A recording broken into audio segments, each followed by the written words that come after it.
create organisms that are more and more complex, and this intelligence has been always a characteristic that has evolved together with this organism.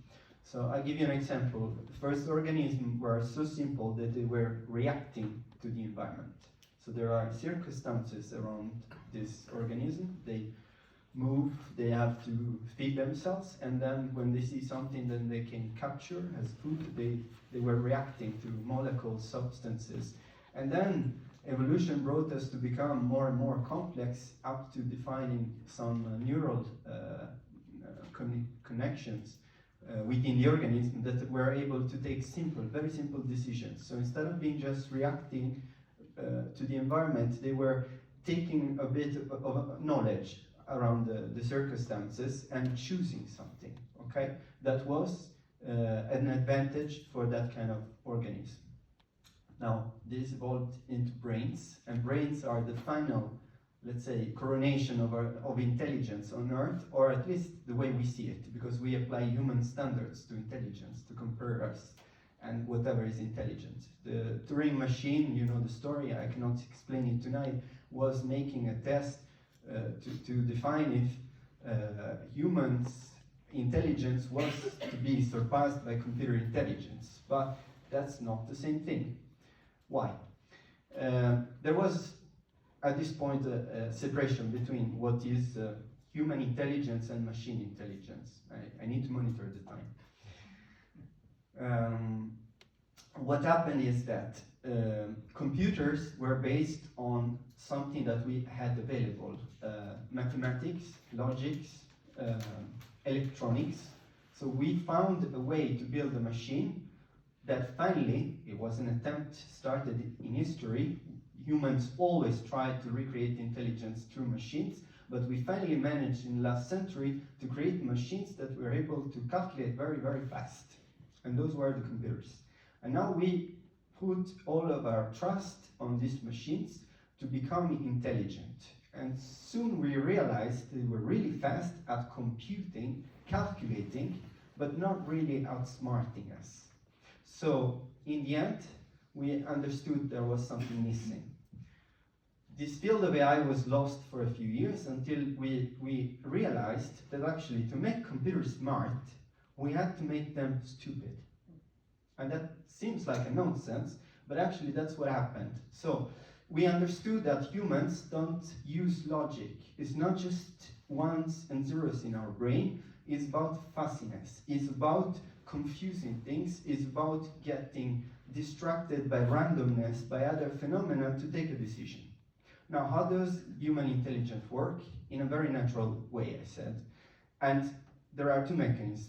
It creates opportunities, so it creates randomness, chaos. It explores the world and understands things.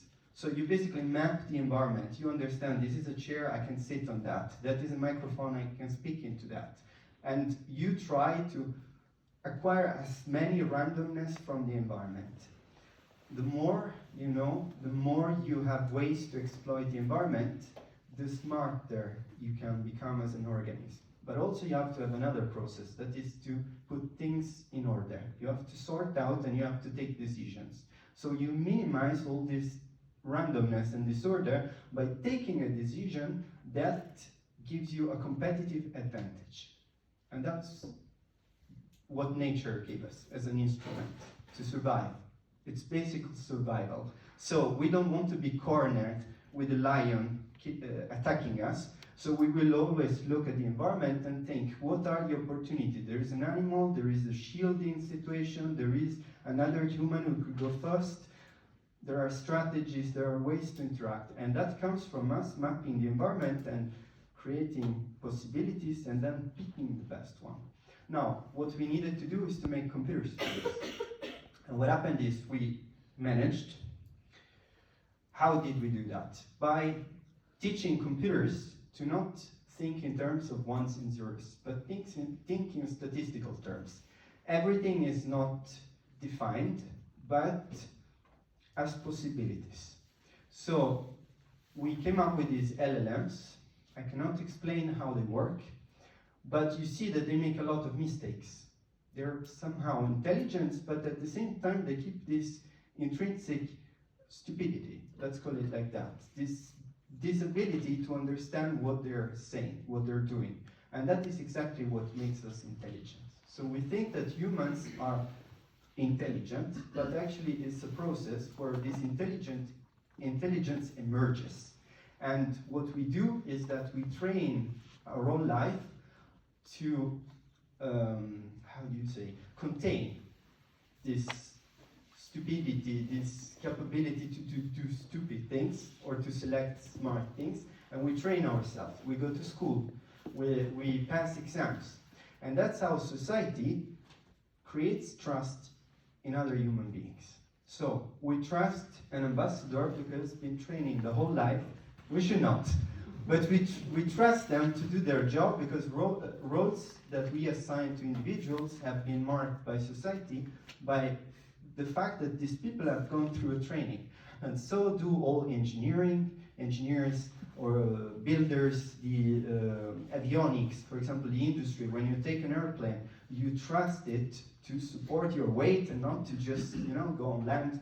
Why? Because there are processes that we created and built to make sure that all of our intelligence was channeled into taking the right decisions, one after another. And this is what we need to do now with computers. So now we created something that resembles intelligence, but now we need to channel this into processes that makes us trust computers.